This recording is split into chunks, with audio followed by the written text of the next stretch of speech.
رمضان رمضان رمضان۔ بسم اللہ الرحمن الرحیم۔ اللہ تبارک و تعالی نے اسلام کی شکل میں انسان کو جو ایک ضابطۂ حیات دیا ہے، اس میں ایک عبادات کا نظام ہے، اور ان عبادات میں سے ایک اہم عبادت زکوٰۃ ہے۔ یہ وہ عبادت ہے کہ جہاں شریعت اسلامیہ، شریعت محمدیہ میں مسلمانوں پہ واجب ہے، وہاں ہمیں سابقہ شریعتوں میں بھی یہ حکم واجب نظر آتا ہے۔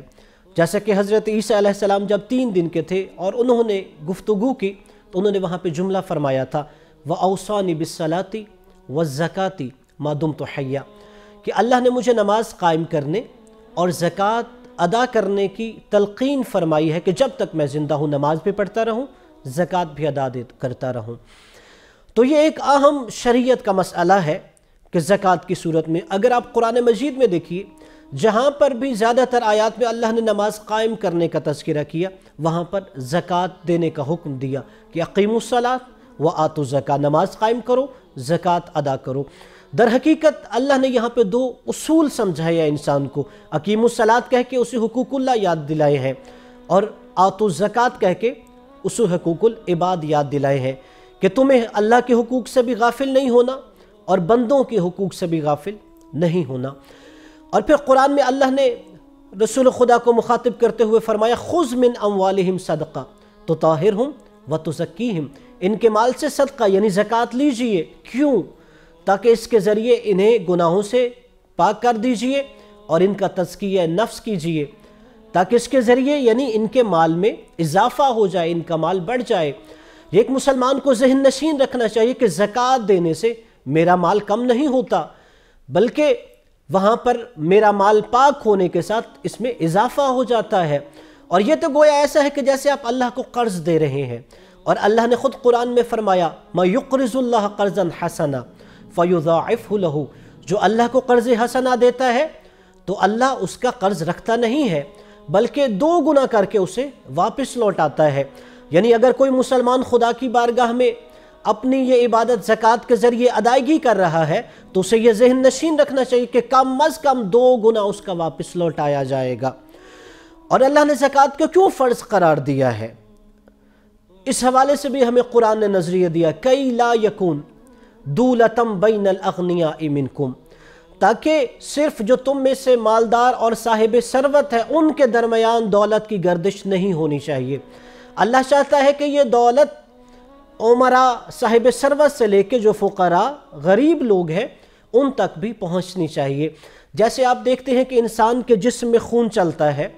جب تک یہ جسم کے تمام حصوں میں پہنچتا رہتا ہے وہ عضو صحیح کام کرتا ہے، جب کسی عضو تک نہیں پہنچتا وہ عضو ناکارہ ہو جاتا ہے، شل ہو جاتا ہے۔ اسی طرح جب یہ دولت معاشرے کے تمام طبقات تک ان کا حق پہنچتا رہتا ہے تو معاشرے کا نظام ٹھیک چلتا ہے۔ اگر کسی طبقے کو اس کے حق سے محروم کر دیا جاتا ہے تو وہاں پہ معاشرے کا وہ طبقہ ایک ناکارہ سمجھا جانے لگتا ہے۔ اس لیے اللہ تبارک و تعالی نے اس کو واجب قرار دیا ہے زکوٰۃ کو، اس لیے کسی مسلمان کو غافل نہیں ہونا چاہیے۔ فقہ جعفریہ میں جن چیزوں پہ زکوٰۃ واجب ہے وہ روایات میں بیان کی گئی ہیں، اور وہ 9 چیزیں ہیں: گندم، جو، کھجور، کشمش، یہ اجناس ہیں 4 کہ جن پر زکوٰۃ واجب ہے۔ پھر اس کے بعد سونا اور چاندی پہ زکوٰۃ واجب ہوتی ہے۔ پھر اس کے بعد گوشت فن یعنی اونٹ، گائے، بھیڑ بکری پر زکوٰۃ واجب ہوتی ہے۔ یہ 9 چیزیں ہیں۔ جیسے کہ اب اگر دیکھیں تو فصل گندم کی کٹائی کا موسم ہے، یعنی جن لوگوں کی بھی گندم کی فصل نصاب تک پہنچ جاتی ہے ان پر زکوٰۃ ادا کرنا واجب ہے۔ گندم کا نصاب 300 صاع ہے، یعنی جس کے بھی گندم جب اس سے بھوسے اور دانے کو الگ کیا جاتا ہے اس کی مقدار 847 کلو گرام تک پہنچ جاتی ہے تو وہ بندہ صاحب نصاب ہے، اس پر زکوٰۃ ادا کرنا واجب ہے۔ اور پھر وہ زکوٰۃ جب واجب ہو گئی یعنی اس کا نصاب 847 کلو گرام یا اس سے زیادہ گندم ہے تو وہ کیسے زکوٰۃ دے گا؟ پھر اس میں 2 چیزیں دیکھیں گے کہ وہ جو زمیندار تھا، کاشتکار تھا، اس نے اپنی زمین کو جو سینچائی کی، کاشتکاری کی، آیا وہ بارانی زمین تھی یعنی بارشوں سے ہی فصل سیراب ہوتی رہی اور دریائی یا نہری پانی سے ہی سیراب ہوتی رہی، اس نے خود کوئی خرچہ نہیں کیا، تو اس صورت میں جو بھی اس کا نصاب بن جائے گا اس کا 10واں حصہ اس پر زکوٰۃ کی صورت میں دینا واجب ہوگا۔ اور اگر اس نے اس پر سینچائی کاشتکاری کے وقت خرچہ کیا ہے یعنی ٹیوب ویل کے ذریعے اسے سیراب کرتا تھا، تو پھر اس صورت میں وہ اپنے نصاب کا جو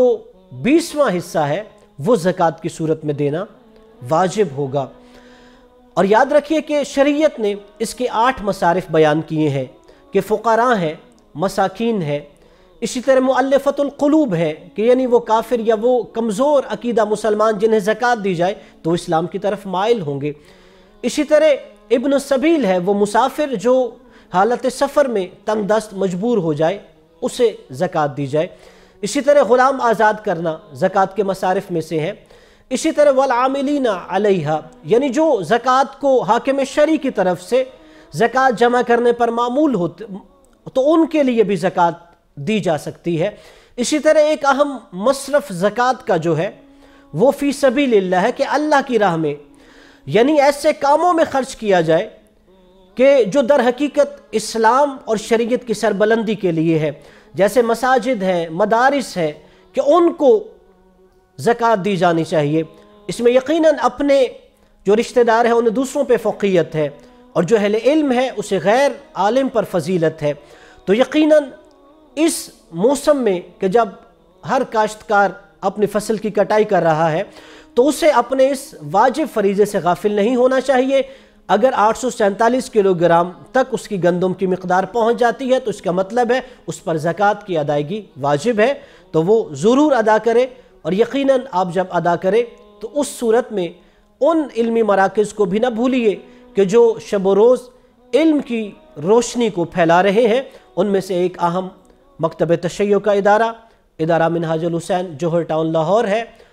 اور انشاءاللہ اللہ تبارک و تعالی ہم سب کی توفیقات خیر میں اضافہ فرمائے۔ والسلام علیکم ورحمۃ اللہ وبرکاتہ۔